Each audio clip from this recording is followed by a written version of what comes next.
Bismillahirrahmanirrahim. I am Dr. Muhibbullah Wazir, and the topic is nerve supply of the lungs. Note the lungs with its bronchi and blood vessels present in it. These are being supplied by pulmonary plexuses. Note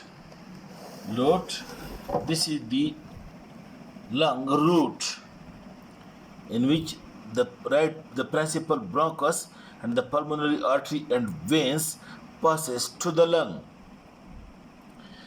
There are two pulmonary plexuses, one lie anterior to the lung root and one lie posterior to the lung root. You can see it over here. Look, this is the principal bronchus, and you can see this is anterior pulmonary plexus, while these nerves you can see over here, this is posterior pulmonary plexus. The anterior pulmonary plexus is smaller in size than the posterior one. Now, the pulmonary plexus of nerves, as well as all the visceral plexuses that supplies the internal viscera, all these plexuses are being formed by sympathetic and parasympathetic.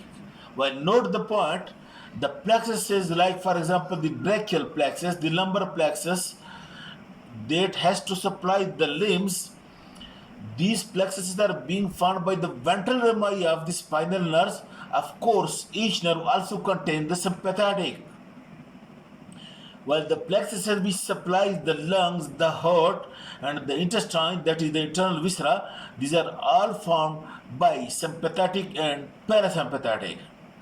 The same is about the pulmonary plexuses. Now, this pulmonary plexus is being formed by branches from this sympathetic trunk. You can see these are the ganglion of the sympathetic trunk, and this is the sympathetic trunk from which branches come over here, look, to join from this upper 3 or 4 ganglion. The branches come to join the pulmonary plexus. Well, this you can see, look, this is the vagus nerve. Look, again, this is the sympathetic chain, and you can see this is the vagus nerve. Branches from the vagus nerve, parasympathetic in nature, joins the pulmonary plexus, and branches from the upper thoracic ganglion of the sympathetic chain, sympathetic in nature, this joins the pulmonary plexus. So, the sympathetic branches are coming from the upper thoracic ganglion of the sympathetic chain, and the parasympathetic component is coming directly from the vagus nerve. In this way, two pulmonary plexuses are being formed. Note, to the sympathetic chain, the fibers are coming from the thoracic segment of the spinal cord.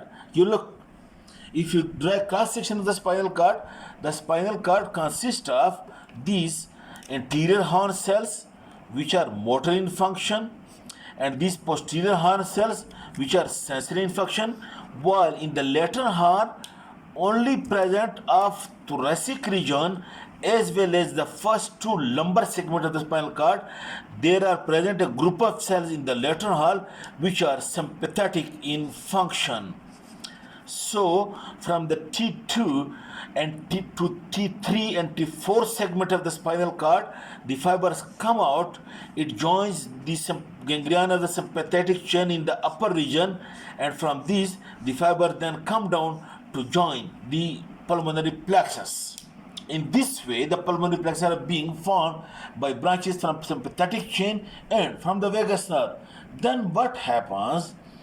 The branches from these pulmonary plexuses originate and enters into the lung tissue along with bronchi and along with the blood vessel. The branches enter into the lung tissue, following the bronchi and following the blood vessels. Okay, now out of that, the parasympathetic or the vagus part of the pulmonary plexus, it consists of afferent and efferent fibers. Afferent and efferent fibers. The afferent fibers are sensory fibers of the parasympathetic which enters into the lung tissue. It performs two functions. Number one, it note when any foreign particle or inhaled material or any mucus secretions are being accumulated in the bronchi, the information is being taken by this parasympathetic component and which initiate the cough, and then after forceful cough you clear this inhaled material or the mucus secretion. So the efferent part of a sympathetic, number one, it initiates the cough reflex, and number two, it note the pain. The pain in these areas, it is also being noted by the efferent part of the parasympathetic.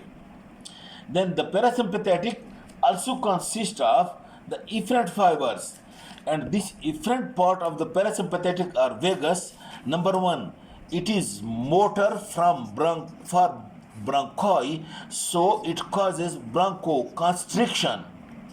And number two, it is secretomotor for the mucous glands, so it increases the secretion of the mucus in the lungs, motor and secretomotor. And thirdly, it is inhibitory for the blood vessels, so it causes vasodilatation.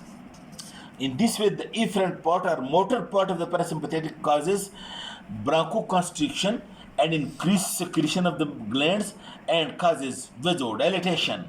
While the sympathetic, which I told you, coming from the T2 T4 segment of the lateral horn of the spinal cord, joins the the thoracic ganglion of the sympathetic chain, and then join the plexuses, anterior and posterior. Then the sympathetic fibers which enters into the lung tissue, it causes, number one, the parasympathetic is motor for the bronchi, that is inhibitory for the bronchi, that is it causes bronchodilation, while the parasympathetic is inhibitory for the blood vessels, while the sympathetic is stimulatory for the blood vessel, that is it causes vasoconstriction and bronchodilation. Okay, this is about the nerve supply of the lungs.